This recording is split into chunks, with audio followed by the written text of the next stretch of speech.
Apa yang akan kita lihat nanti? Apa yang akan kita pandang? Apa yang akan kita lihat?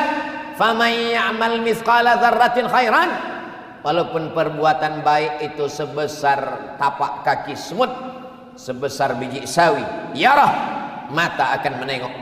Ittaquz zulma, jangan aniaya orang. Fa inna zulma zulumatun yaumal qiyamah, karena penganiayaan akan menjadi kegelapan pada hari kiamat. Berbaris orang untuk menuntut, dari mulai tindak tanduk, ujung jari, bisikan telinga, tatapan mata, akan dituntut di hadapan Allah Subhanahu wa taala. Bisakah waktu itu anak dan harta menolong? Yauma yanfa'u malun yauma la yanfa'u malun.